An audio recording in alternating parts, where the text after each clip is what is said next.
Hi guys, Mike here at netbooklive.com and ultrabookreview.com, and we're here with two 13.3-inch ultrabooks. We have here on the left the Lenovo U300S, the Ideapad U300S, and next to it there is the Acer Aspire S3.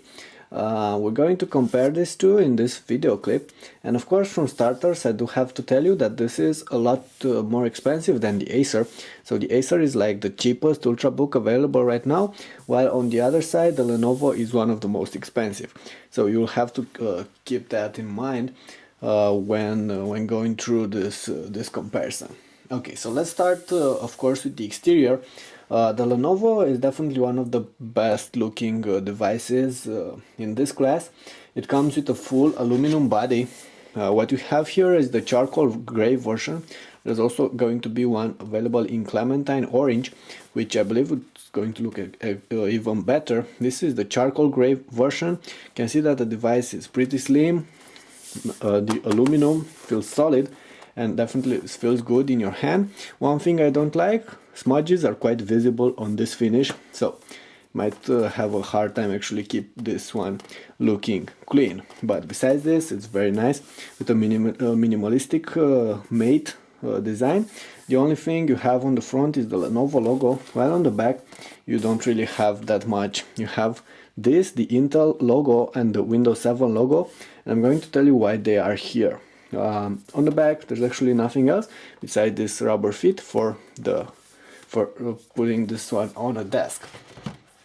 On the other side, the Acer, on the top it has an aluminum sheet with this brushed texture, Acer logo, and it looks okay on the top. However, if you're going to turn it back, you're going to notice that this is plastic. So this is poor quality. It's not poor quality plastic, but it's still plastic. It's not aluminum like on this Lenovo and on other ultrabooks. And this is also plastic here on the back. And I would say overall that this definitely feels poor in terms of build quality. What you have here on the back, you have the hard drive over here. And you have this rubber feet for the computer. You also have the speakers. There's one speaker here and the other speaker right here.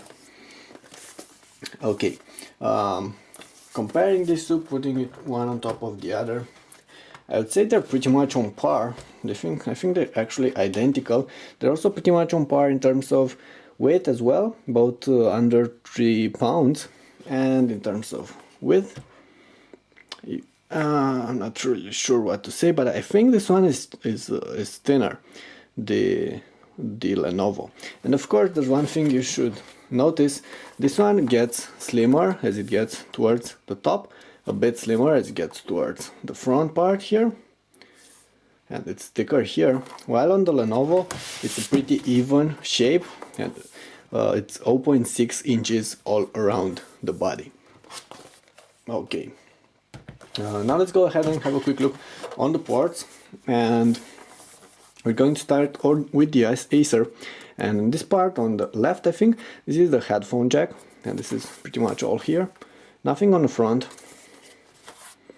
nothing. Oh, actually the card reader here on the right, and on the back you get most of the things, and you have the power adapter, which is quite massive here.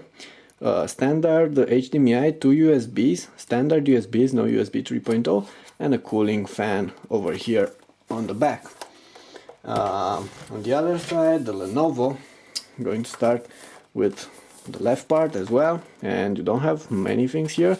You have the microphone, I believe this is the microphone, headphone microphone jack, USB 3.0, HDMI, full-size HDMI, and the PSU, which is more compact. And the bricks, they're also, the brick on the Lenovo is a bit more compact than the brick on the Acer. Actually, the brick on the Acer is pretty much similar to the bricks you get on regular computers these days, and this does tend to add up because you're going to have to carry this one with you as well. On the back, nothing, but you can see that this shape and the design really integrates well with the top and the bottom. It's pretty much the same material and the same color. And on this part you have this button that quickly launches a restore operating, some restore options. More about this in the review available on the site. And you also have next to it a cooling vent, and a standard USB. So one thing is missing here, and that is of course the card reader. So there's no card reader on the Lenovo, while the Acer has a card reader, but all the other things are pretty much on par with the Lenovo having an USB 3.0 slot. Sorry for that. And there's one more thing I should have showed you on the front. It might seem that there's actually nothing, but there is. If it's going to focus, there are the status LEDs. There are tiny dots here. This is a status LED for battery, and this is for power on. Okay, now let's go ahead, have this closer over here, and let's open them. Okay, we have the Acer, we have the Lenovo as well. Okay, so this one made from metal. This is metal all around the trackpad, metal underneath the keys, metal on the bezel around the screen. This one is plastic, made plastic, but still poor plastic. And it's plastic beneath around the screen again. Well, this one of course has metal. One thing I like on the Acer is the fact that you can bend the screen a lot on the back like this, while on this one, on the Lenovo, you can't really do that. You can only bend it like this. However, the Lenovo definitely feels solider, and the screen is very thin, you can see here, but it feels solid. It's not wobbly, it's definitely very solid construction in here. While on the Acer, well, it's not that thin, it's still thin, but not that thin. It's a bit wobbly, you can see here, because overall construction is a bit poorer on the Acer. And okay, let's get back to this. On the Acer, you can see that you have here these badges, like I said, the stickers that are missing on the Lenovo because they're placed on the back. So much cleaner design here on the Lenovo. Let's get back to the important parts. We have the keyboard. Okay, sorry, there is that light here on the back. I think that's problem. Okay, this should do. We have the keyboard. Definitely the keyboard on the Lenovo is one of the best I've seen on ultrabooks. It's not stiff, there's just enough travel, there's just enough feedback, and you don't have to press the keys that hard. You don't have to press them in the middle to get a command. You can press them even on the margins. Plus they come with this design with rounded edges on the back, on the bottom, which is characteristic for Lenovo's in this last couple of months or a year or something. On the Acer, definitely feels poorer. Actually, both of these keyboards are made from plastic, but this one feels more rubbery, feels better than this one. This one feels a lot cheaper, and there's a little less travel on this one, and the feedback is not as good. And this is something I'm going to notice a lot when typing. It's also a bit more noisy. So overall, definitely this is the better keyboard of the two. Now, in terms of layout, both come with their problems. On the Lenovo, I don't like this. You have a couple of keys here, and you're usually going to have the enter, and this is something a bit frustrating. Also, this one is the European layout, and this is why you have the taller enter and the small shift here. The US layout is actually going to have a bar enter over here and the longer shift. While on the Acer, this is the US layout, you have the enter here, but it's integrated with these keys. Sometimes accidentally you might press it instead of pressing enter.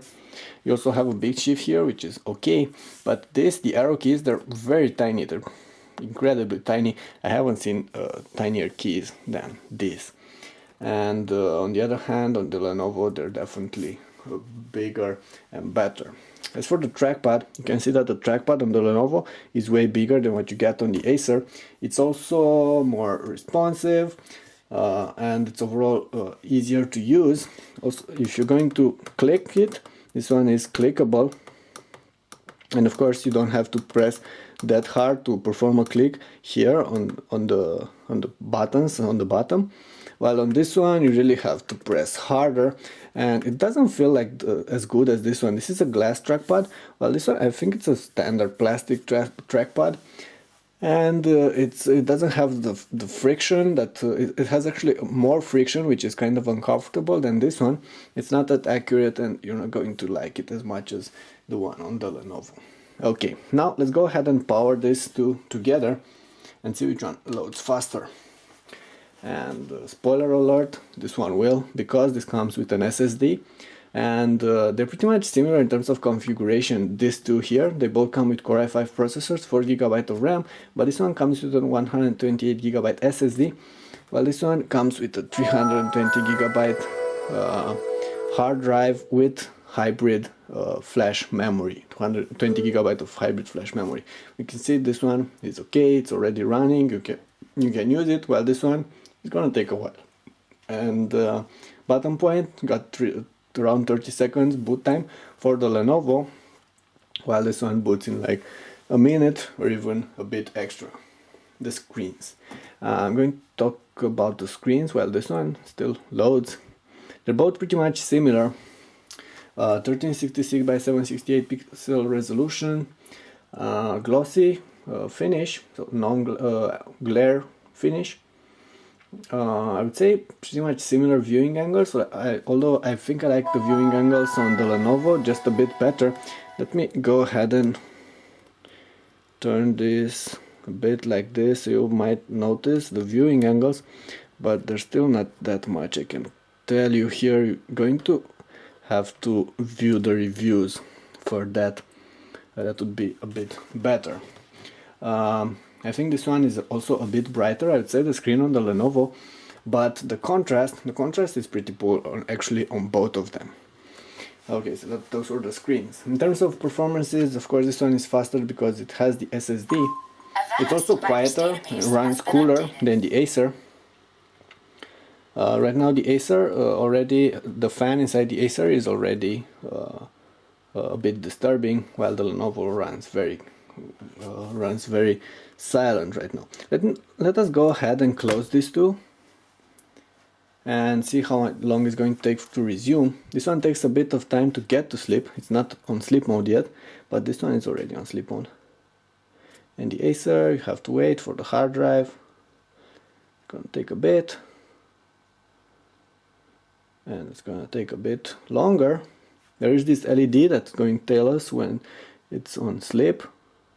It's gonna tell, okay, it's orange right now, and this one is on sleep as well. And let me go ahead and try and open these two at the same time and see what's gonna happen. It's not that, okay, let's try it like this.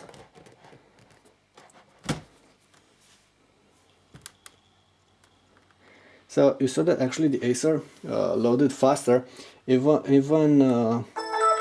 if I lifted the screen on the Lenovo a bit earlier. So around 2 seconds, quick recovery from sleep for the Acer, and around 4 for the Lenovo, but still 4 is okay.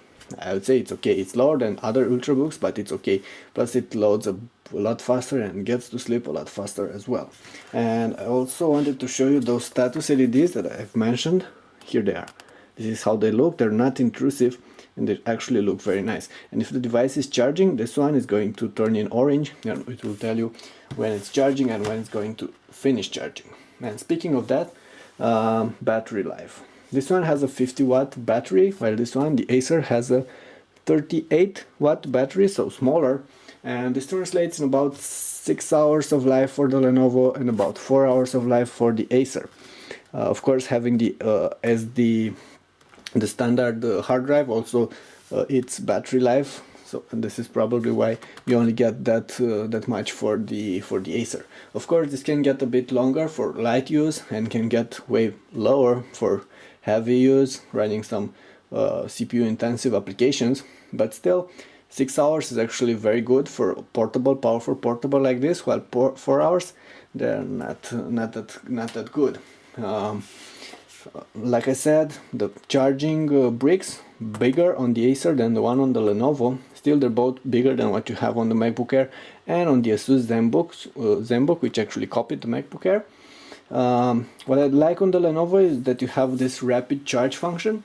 It will charge 50% of the battery in like 30 minutes. So if you run out of juice, just plug it for 30 minutes and then you're going to get another 3 hours of life. I'm not really sure how is this going to affect the battery on the long term, but it's still something you're going to use if you're in need of battery life. Okay, the speakers.